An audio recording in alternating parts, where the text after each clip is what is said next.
eu não sei se você já percebeu, mas um filhotinho, como esses que temos aqui no vídeo, é, seja ele um filhotinho de cachorro, um bebê humano ou qualquer outro bichinho, só come e dorme. Se eles não fazem nada, entre aspas, de onde vem tanta fome? E você? Tem dias que você acorda com fome, não é mesmo?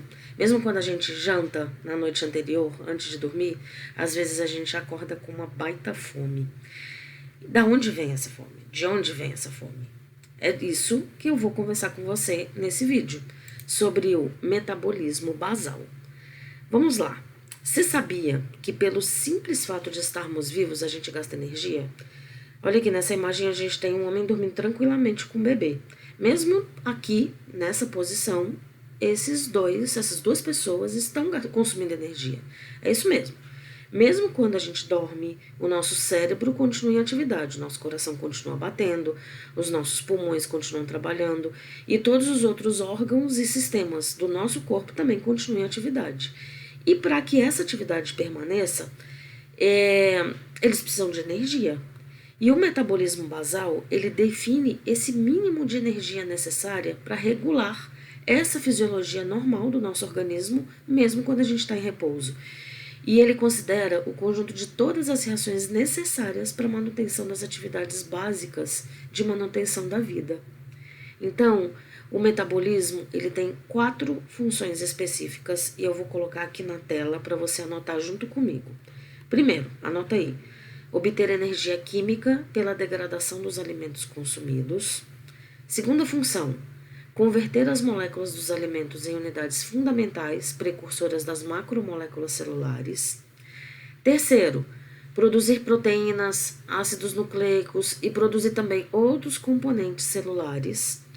E a quarta função básica, que seria sintetizar e degradar biomoléculas que são necessárias às funções especializadas das células. Bom, com isso, a gente percebe que o metabolismo se divide em 2 frentes. Uma frente se chama catabolismo e a outra se chama anabolismo. Você já ouviu falar delas? Vamos conversar um pouquinho sobre cada uma. Primeiro, no catabolismo, como você pode olhar aqui nessa figura, é a fase degradativa do metabolismo. E é aqui no catabolismo que ocorre a degradação das moléculas orgânicas nutrientes. Essas moléculas, os carboidratos, os lipídios, as proteínas, os aminoácidos, enfim, tudo aquilo que é proveniente dos alimentos ou do reservatório da célula, né? A célula tem um reservatório de nutrientes, tudo isso é degradado aqui nesse momento do catabolismo. E é nessa degradação que elas são transformadas em produtos finais menores e mais simples. E com essa degradação aqui nessa fase catabólica, ocorre a liberação da energia contida nas moléculas. Já na segunda fase degradativa do metabolismo, que é o anabolismo, vamos lá, aqui no anabolismo, nós temos a fase sintetizante do metabolismo. Então, primeiro, nós temos a fase que é a de degradação e agora a gente tem uma fase que é sintetizante do metabolismo, né? Então, aqui no anabolismo, essas unidades fundamentais são reunidas para formar as macromoléculas que são componentes das células, como, por exemplo, proteína, DNA, RNA. E como essa fase é de síntese, ela precisa de energia para acontecer.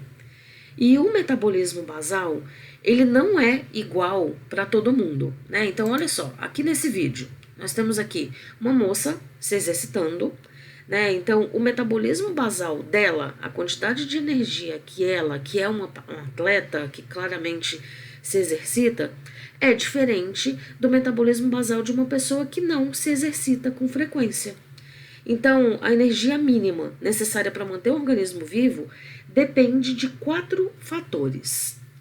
Primeiro, a área da superfície. Como assim? Bom, a área da superfície é relacionada com a perda de calor.